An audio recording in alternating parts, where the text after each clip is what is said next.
1972-2022, l'ICRISAT a 50 ans d'existence.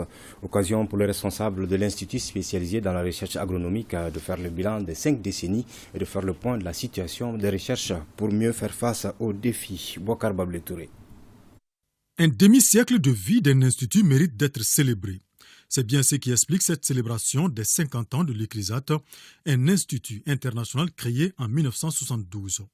Occasion pour les responsables de l'Institut de faire le bilan des résultats obtenus en matière de recherche agronomique dans les régions d'Asie et d'Afrique et d'identifier les défis.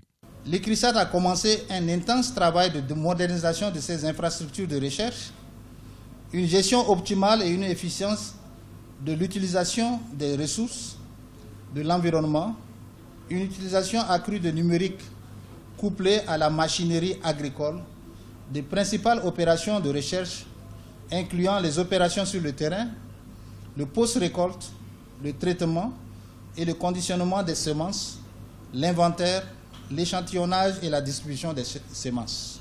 Présent au Mali depuis 1979, l'ICRISAT a réalisé d'importants progrès dans le domaine agricole. Entre autres, l'amélioration des programmes de sélection des semences, la mise à l'échelle des technologies sûres et vulgariser les bonnes pratiques agricoles. Des actions qui ont fortement eu un impact sur la sécurité alimentaire et nutritionnelle, ainsi que sur le rendement des petits exploitants agricoles.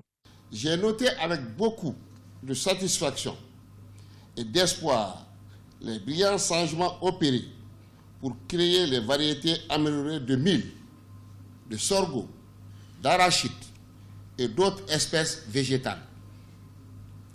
Ces nouvelles variétés plus performantes et résilientes s'adaptent mieux au contexte du changement climatique et sont plus productives. Plusieurs activités ont marqué ce 50e anniversaire de l'ICRISAT. Parmi elles, une projection sur les activités de l'Institut pendant ces 5 décennies, des témoignages des partenaires de l'ICRISAT, la visite des laboratoires et des stands par le ministre de tutelle, le tout agrémenté par une animation de l'ensemble instrumental national.